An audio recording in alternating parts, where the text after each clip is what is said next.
got the New Holland in the shop again.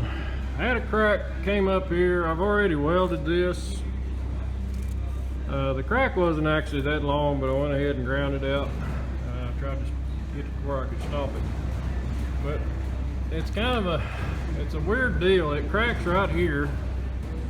I welded it once before, it re-cracked. Okay, I went ahead and ground this out. I did a full penetration weld with some 6011 on the root. I ended up mostly just 7018 in there. And what I'm thinking, it's kind of an awkward place to fix because of the curve on the piece of steel. It never has cracked on the other side, and this was never welded in the middle between the sides, and there's probably a reason they didn't weld this. So I'm not gonna weld this. I'm gonna leave that alone. I don't want to change because if it ain't screwed up yet, I ain't gonna screw it up, or try not to. But anyway, what I'm looking at, I got a piece of 3/8 thick by, what is that, 1¼ inch, 1/2 on the tube. And what I'm wanting to do is lay this in here. I'm gonna have to heat it up, probably cherry red, and get it to fit this curve. And then I'll be able to put a continuous bead from bottom to top on both sides, and that will be going across the crack.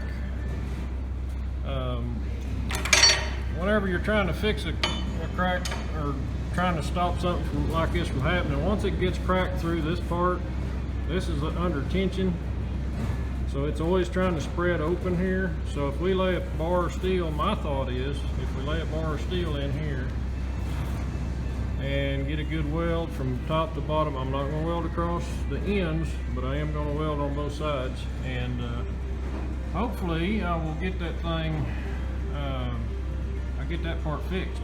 Move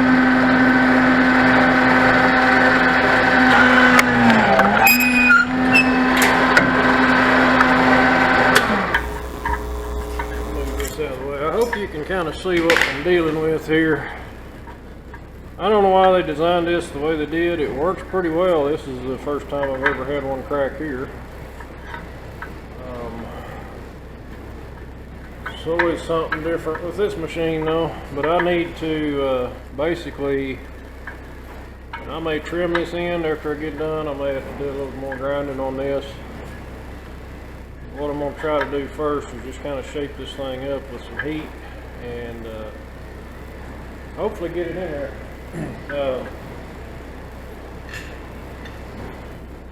I don't have a forge set up. Okay, so basically what I'm going to do is try to shape it in place. I don't know how well this will work.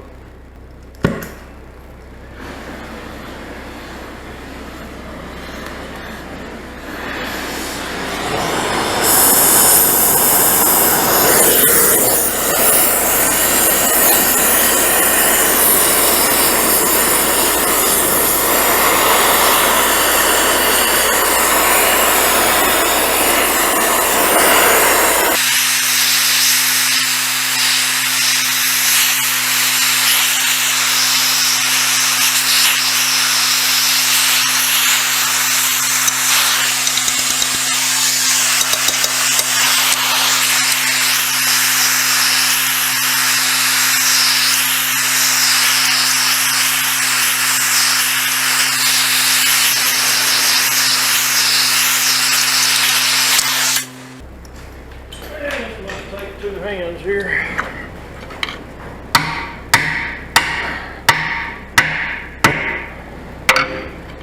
Try not to beat it up too bad with a hammer, so use some clamps.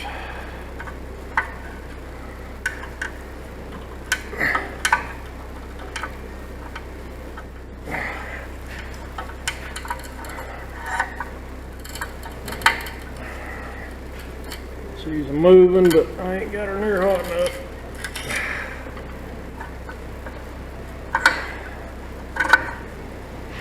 I lost some heat there. I may have to hammer on it. Let me get it hot again.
this is working out way better than I thought it would.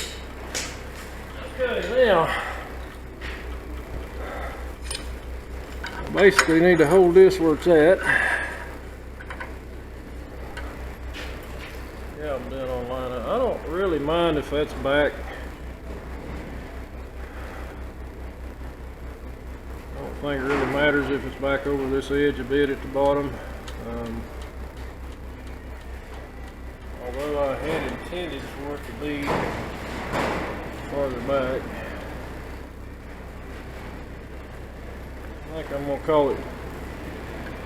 I'm gonna call that good right there, and then I'm gonna finish this up here with a hammer and some more heat. Probably what I'll do is make sure it's fitting good and then quench it, cool it off. This is just mild steel, it's nothing special. Probably should have used something better than mild steel. I think it'll work.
One thing didn't turn out awful bad. Doesn't look like. A custom made part here. It's by no means a perfect fit, but it's going to be really close to. I should be able to make that look good with a weld. I'm actually going to hold it over just a bit. I need to do a little bit more grinding here to make it fit in here better. That's gonna leave. I don't like putting a weld where you got two pieces butted side by side. Whenever you got something like this where they're completely flush and you just put a bead on top, it's just not very strong. So if we allow a little bit, like maybe I can get about an 1/8 inch in there. If I can leave an 1/8 inch gap, I can get a lot stronger weld. It'll get more surface on this boom here. And I'm gonna do a little grinding here.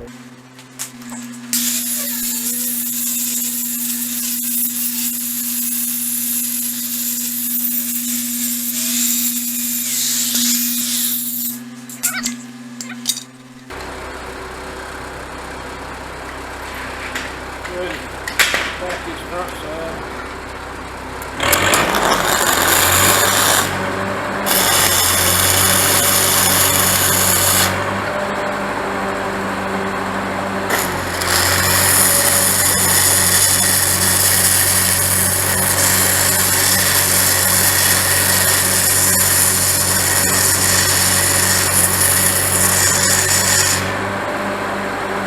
A bit hot.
don't look at this weld here, it's ugly. And no, these rods are not fresh out of a rod oven. They're fresh out of a cold, drafty shop.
Okay, the reason I'm not getting real thick here is I've got a hose clamp that holds these two hoses, and I can't get. I've got to put this back in there. So I can't get too carried away, but it is going to fit, well, especially since I melted the corner off there. It's going to be a custom fit. Fit it in there hot. Look at that. Okay.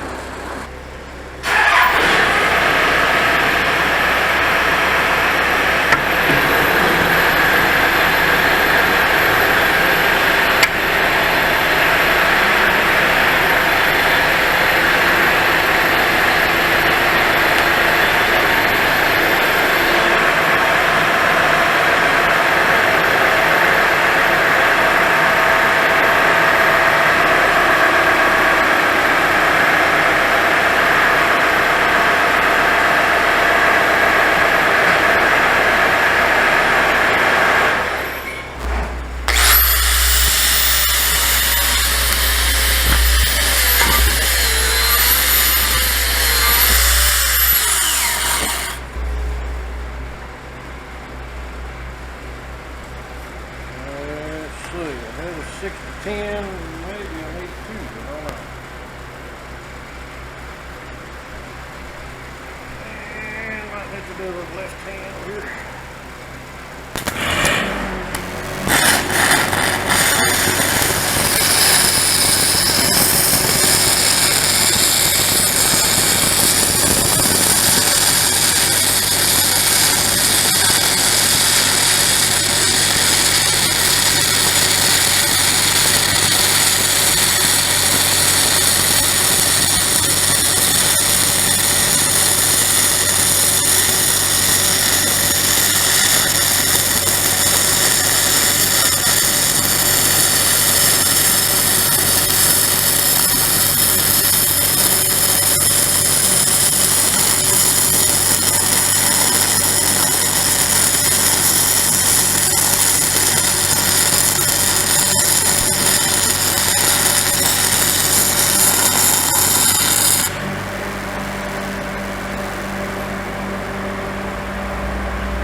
seal that.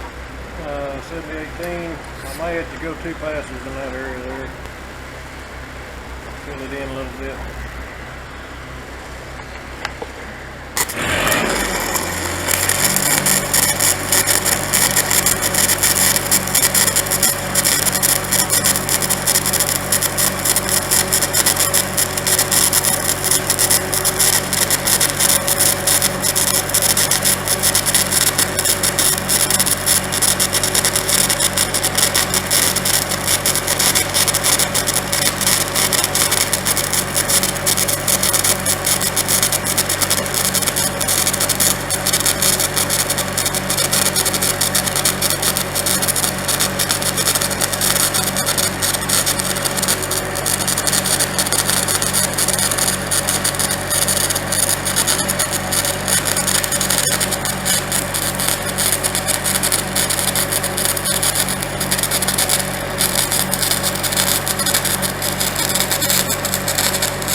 It's gonna work.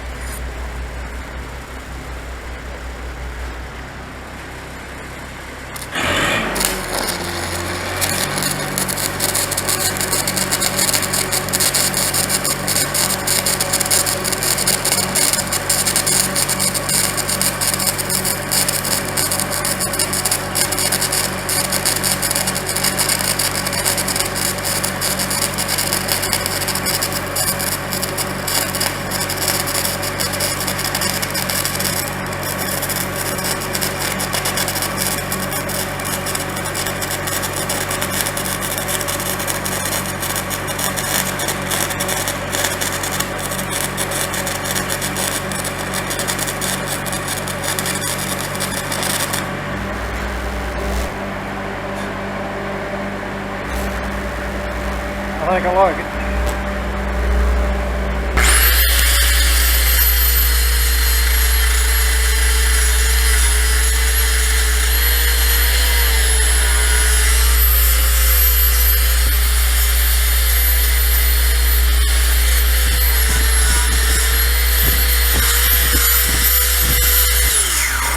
I'll say that's good enough. I'm not going to mess with it anymore.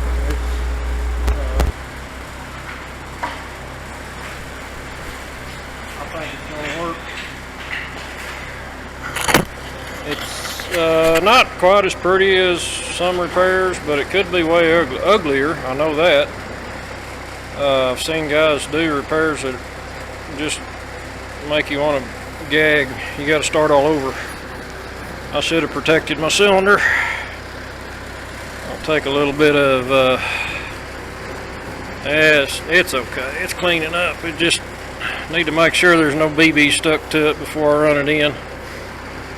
It doesn't take but a little nick and your seals are shot. So but anyway, like I say, this cylinder here tries to push the top off this boom, and what I did here is I basically doubled the thickness of the stress point from hopefully far enough lower and far enough above to, you can see they've got a big weld and a big gusset here, so I think we're tied in on the back side. We're tied into that at least, and then down here on this side we're basically tied into the bottom on the inside. So this is a pretty good repair, I believe.